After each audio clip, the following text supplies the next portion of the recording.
সিসিইউতে খালেদা জিয়া সার্বক্ষণিক নজরদারিতে medical board মায়ের পাশে থাকার তীব্র ইচ্ছা থাকলেও দেশে ফেরা একক সিদ্ধান্ত নয়, মন্তব্য তারেক রহমানের। গণভোট ও জাতীয় নির্বাচন নিয়ে চলছে মক ভোটিং, উৎসবমুখর পরিবেশে ভোট দিতে আসছেন ভোটাররা। বঙ্গোপসাগরে ঘূর্ণিঝড় ডিটোয়া, 4 বন্দরে 2 নম্বর সতর্ক সংকেত, মাছ ধরার নৌকা ও ট্রলারগুলোকে গভীর সাগরে না যাওয়ার নিষেধাজ্ঞা। দুর্নীতি কেলেঙ্কারিতে অস্থিতিশীলতা ইউক্রেন জুড়ে, দুর্নীতি বিরোধী অভিযানের পর জেলেনস্কির শীর্ষ উপদেষ্টার পদত্যাগ। বাহরাইনকে হারিয়ে টানা 4 জয়ে বাংলাদেশের, সামনে এখন অঘোষিত ফাইনাল জয় অব্যাহত রাখার প্রত্যাশা।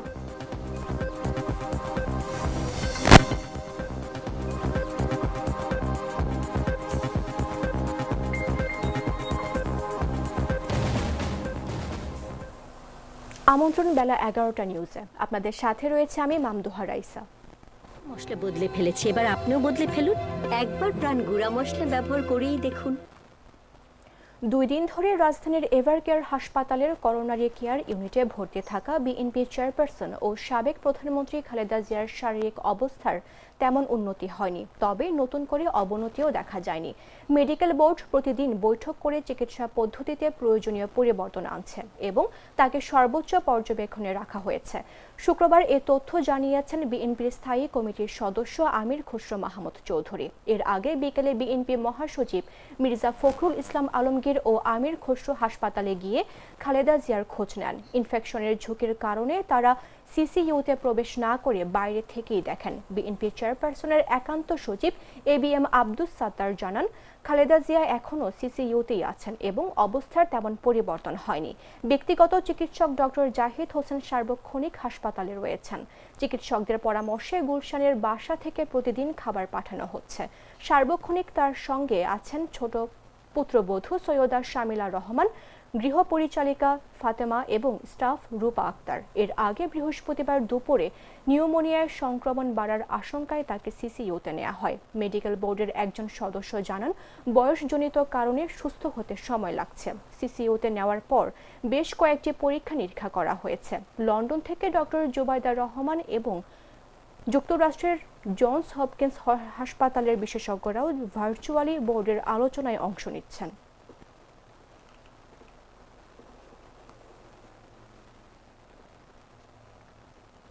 বিএনপি চেয়ারপারসন ও সাবেক প্রধানমন্ত্রী বেগম খালেদা জিয়ার সংকটাপন্ন শারীরিক অবস্থার গভীর উদ্বেগ জানিয়ে দলের ভারপ্রাপ্ত চেয়ারম্যান তারেক রহমান এভারকেয়ার হাসপাতালে নিবিড় পরিচর্যায় থাকা খালেদা জিয়ার চিকিৎসা নিয়ে দেশ বিদেশের চিকিৎসকরা সর্বোচ্চ চেষ্টা চালাচ্ছেন বলে তিনি উল্লেখ করেন। একই সঙ্গে রাজনৈতিক জটিলতার কারণে মায়ের অসুস্থতার সত্ত্বেও দেশে ফেরার সিদ্ধান্ত তার একার হাতে নয় বলে মন্তব্য করেন তারেক রহমান। এমন পরিস্থিতিতে দ্রুত অনুকূল হলে দীর্ঘ প্রতীক্ষিত স্বদেশ প্রত্যাবর্তন সম্ভব হবে বলে তিনি আশাবাদ ব্যক্ত করেন। বিস্তারিত জাগো ডেস্ক রিপোর্টে।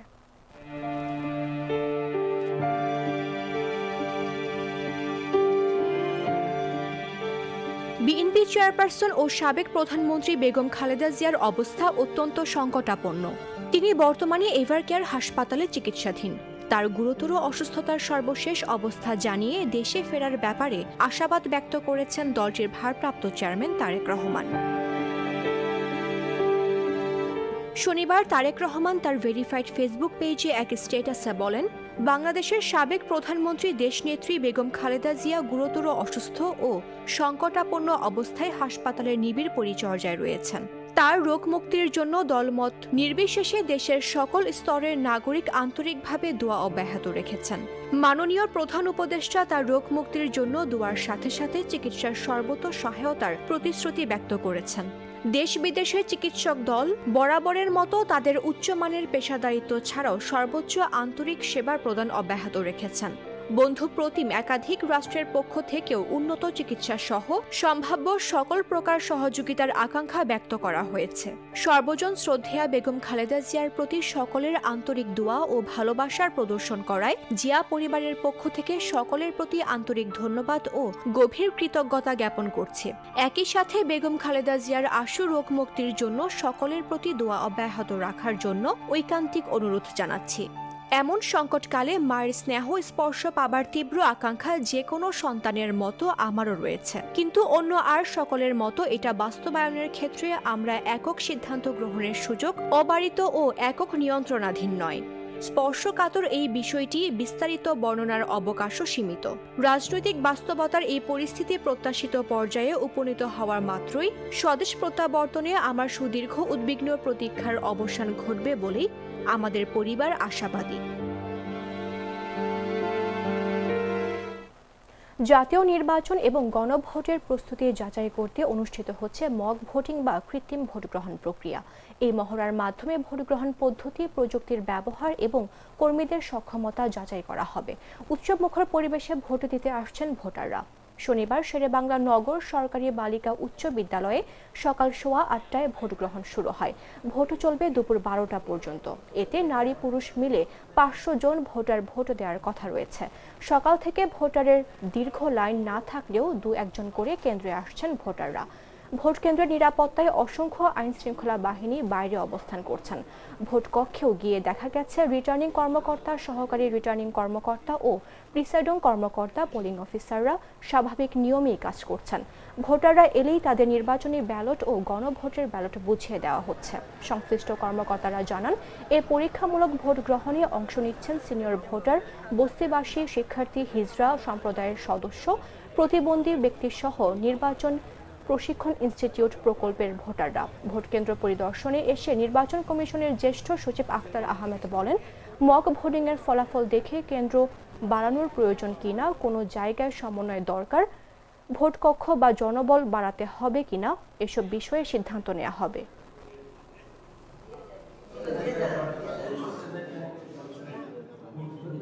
যেহেতু আজকে ডেমো ভোট প্রথম দেওয়া হচ্ছে, সেখানে আমাদের পড়তে হয়েছে যে বিষয়টা কি।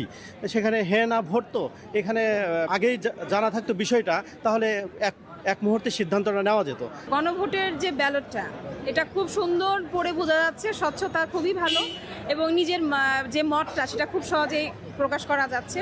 ইলেকশন কমিশন এখানে ডিজেবল ভোটার যারা, বয়স্ক ভোটার যারা এবং বিভিন্ন শ্রেণী পেশার মানুষ যারা ভোটার, তাদের ভোটটা তারা কিভাবে দিবে সেই ব্যবস্থা নেওয়া হয়েছে। সাধারণ মানুষ যত বিজ্ঞপ্তি দেওয়া হবে, কারণ সাধারণ মানুষ তো আগে এই ভোটটা দেয়নি, যদি আমরা প্রচারণাটা ওইভাবে করা হয়, সাধারণ মানুষও বুঝে ওরাও দিতে পারবে। ভোট কৌতূহল আছে এবং ভোটাররা স্বতঃস্ফূর্তভাবে এটা ভোট দিচ্ছেন এবং আমরা যেভাবে আপনার লাইন আপ যেটা করেছি, এখানে কিউইং যেটা করছি এবং তারা তাদের নির্দিষ্ট কক্ষে যাচ্ছেন, অবশ্যই বুঝতে পারছে, কারণ ব্যালটের ভিন্নতা আছে।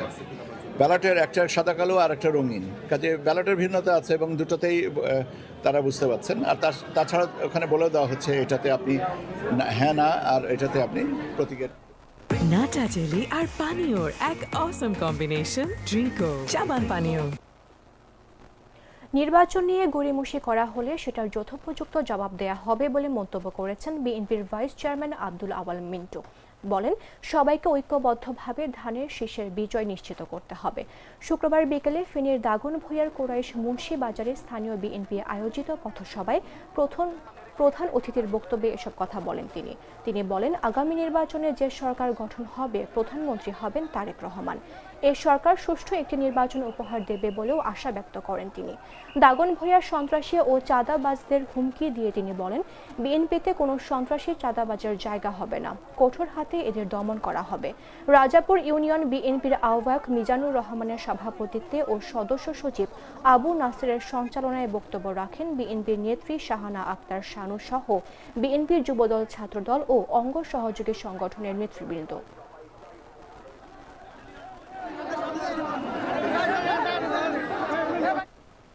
ফরিদপুর 1 আসন থেকে ত্রয়োদশ জাতীয় সংসদ নির্বাচনে স্বতন্ত্র এমপি প্রার্থী হিসেবে নির্বাচন করার ঘোষণা দিয়েছেন রাজ্জাক জুট মিলের কর্ণধার ও বিএনপি ঘরানার ব্যবসায়ী সাবেক ছাত্রদল নেতা আবুল বাশার খান। শুক্রবার রাতে মধুখালী উপজেলার আশাপুর এলাকায় রাজ্জাক জুট মিলে জেলা ও 3 উপজেলার গণমাধ্যম কর্মীদের সঙ্গে মতবিনিময় সভায় তিনি আনুষ্ঠানিকভাবে স্বতন্ত্র প্রার্থী হওয়ার ঘোষণা দেন। ব্যবসায়ী আবুল বাশার খান মধুখালী উপজেলার বাসিন্দা। মতবিনিময় সভায় তিনি বলেন, আগামী ফেব্রুয়ারির মধ্যেই জাতীয় নির্বাচন অনুষ্ঠিত হতে পারে। ছোটবেলা থেকেই এই জনপদের নেতৃত্ব নেয়ার স্বপ্ন ছিল। সেই স্বপ্ন থেকেই এবার স্বতন্ত্র প্রার্থী হয়ে প্রতিদ্বন্দ্বিতা করার সিদ্ধান্ত নিয়েছেন তিনি। এ সময় নির্বাচিত হলে মাদক, সন্ত্রাস ও দুর্নীতি বিরুদ্ধে কঠোর অবস্থান নেওয়ার অঙ্গীকার করেন এই নেতা।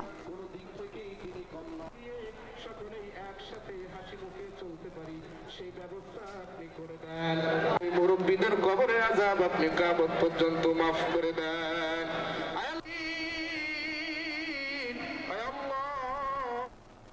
দক্ষিণ পশ্চিম বঙ্গোপসাগর ও শ্রীলঙ্কা উপকূলে অবস্থানরত ঘূর্ণিঝড় ডিটওয়াহ উত্তর ও উত্তর পশ্চিম দিকে এগোচ্ছে বলে জানিয়েছে আবহাওয়া অধিদপ্তর। ঘূর্ণিঝড়ের সম্ভাব্য প্রভাবের কারণে চট্টগ্রাম, কক্সবাজার, মংলা ও পায়রা সমুদ্র বন্দরকে ২ নম্বর দূরবর্তী হুঁশিয়ারি সংকেত দেখাতে বলা হয়েছে। একই সঙ্গে গভীর সাগরে যেতে নিষেধ করা হয়েছে মাছ ধরার নৌকা ও ট্রলারগুলোকে। দক্ষিণ পশ্চিম বঙ্গোপসাগর ও সংলগ্ন শ্রীলঙ্কা উপকূলে অবস্থানরত ঘূর্ণিঝড় ডিটওয়াহ আরও উত্তর ও উত্তর পশ্চিম দিকে অগ্রসর হতে পারে। ঘূর্ণিঝড়ের প্রভাবে দেশের 4 সমুদ্র বন্দর চট্টগ্রাম, কক্সবাজার, মংলা ও পায়রাকে ২ নম্বর দূরবর্তী হুঁশিয়ারি সংকেত দেখাতে বলেছে আবহাওয়া অধিদপ্তর। একই সঙ্গে মাছ ধরার নৌকা ও ট্রলারগুলোকে গভীর সাগরে যেতে নিষেধ করা হয়েছে।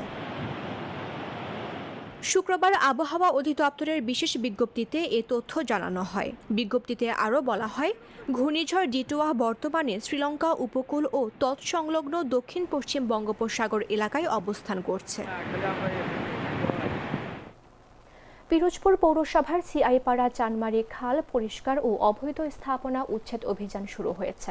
শুক্রবার সকালে পিরোজপুর পৌরসভার উদ্যোগে এই অভিযান পরিচালনা করা হয়। পৌরসভা কর্তৃপক্ষ জানান, পিরোজপুর জেলা প্রশাসকের বাসভবন সংলগ্ন চানমারি খাল থেকে পরিষ্কার ও উচ্ছেদ অভিযান কর্মসূচির আনুষ্ঠানিকতা শুরু হয়। এ সময় উপস্থিত ছিলেন পিরোজপুর পৌরসভার পৌর প্রশাসক ইশরাত জাহান, পৌরসভার কর্মকর্তা ও স্বেচ্ছাসেবী সংগঠন পজিটিভ পিরোজপুরের প্রতিনিধি। স্থানীয়রা বলেন, এই খালটি দীর্ঘদিন ধরে বিভিন্ন ময়লা আবর্জনায় ভরে ছিল, যার কারণে মশা মাছি বেড়ে গিয়েছিল এবং দুর্গন্ধে ভরা ছিল, যা মানুষের জন্য অনেক ক্ষতিকর। খালটি খননের জন্য পৌরসভাকে ধন্যবাদ জানাই। খালটি খননের মাধ্যমে অবৈধ দখল সহ ময়লা আবর্জনা দূর হবে এবং পুনরায় তার রূপে ফিরে আসবে।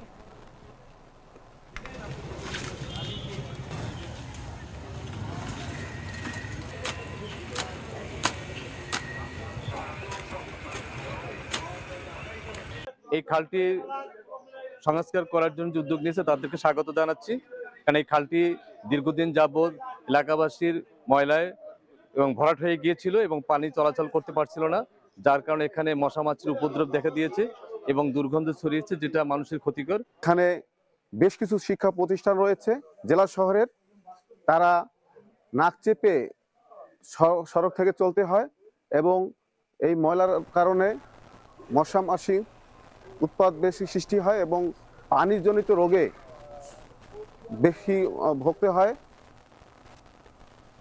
সারের সংকট দূর করতে দ্রুত কৃষক অ্যাপ তৈরি করার কাজ চলছে বলে জানিয়েছেন প্রধান উপদেষ্টার বিশেষ সহকারী মনির হায়দার। বলেন, সবাইকে এই অ্যাপের আওতায় আসতে হবে।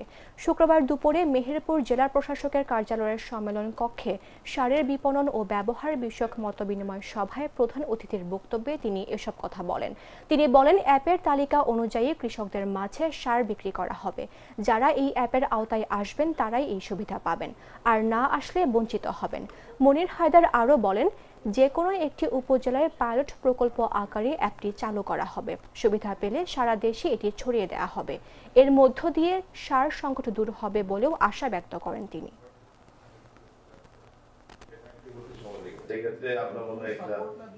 শুধুমাত্র এইবার সারের ক্রাইসিস হয়েছে সেই জন্য এই অ্যাপ কাজে লাগবে, এরপর আর লাগবে না, ব্যাপারটা এরকম না। আপনাদেরকে আমাদের তৃতীয় বিশ্বের দেশ হিসেবে আমাদের এখানে অনেক কিছু চাই।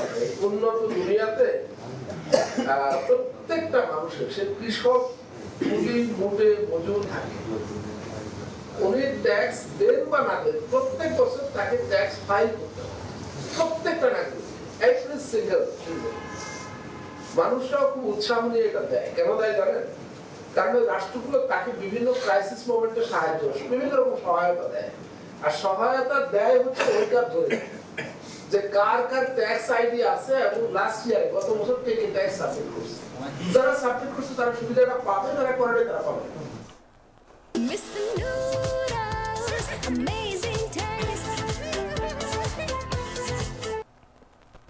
জানাবো আন্তর্জাতিক সংবাদ।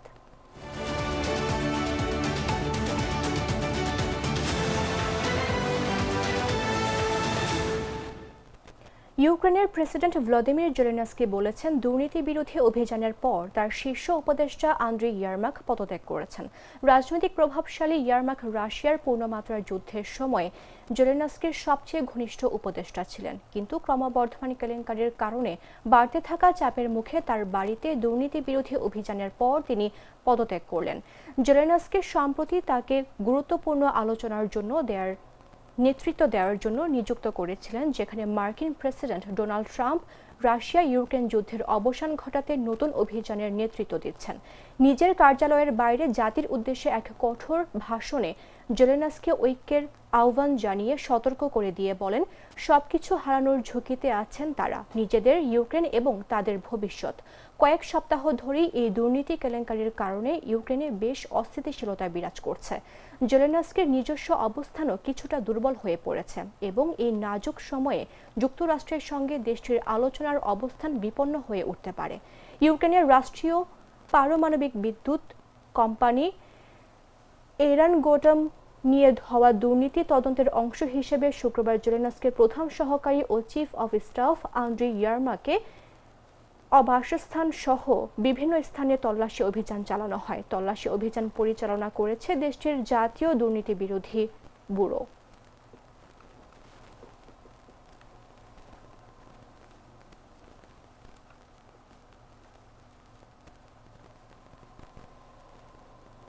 সংবাদ শেষ করব খেলার খবর জানিয়ে।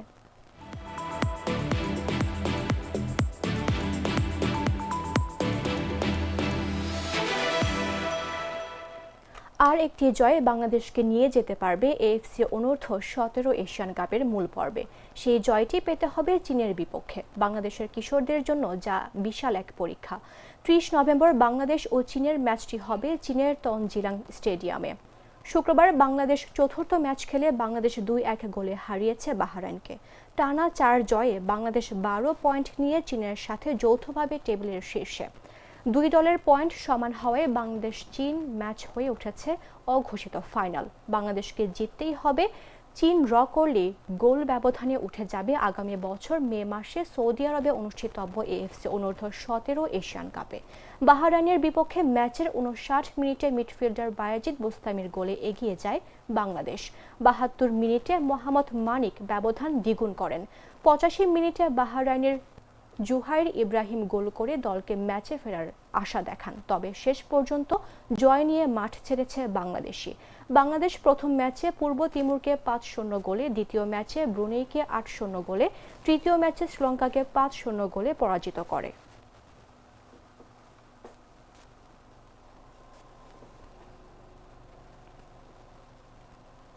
সংবাদ শেষ করার পূর্বে শিরোনামগুলো জানিয়ে দিচ্ছে আরও একবার।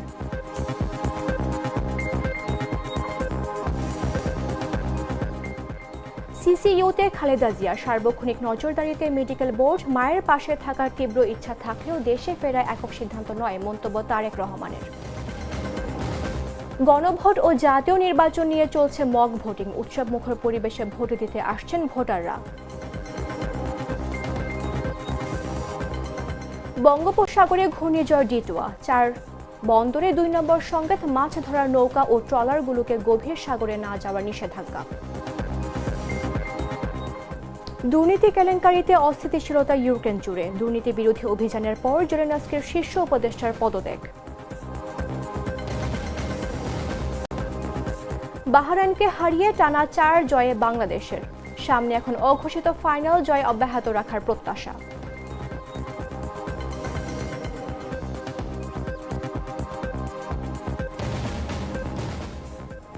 দর্শক, এই ছিল এখনকার মতো। প্রতি মুহূর্তে সর্বশেষ খবর জানতে ভিজিট করুন jagonews24.com।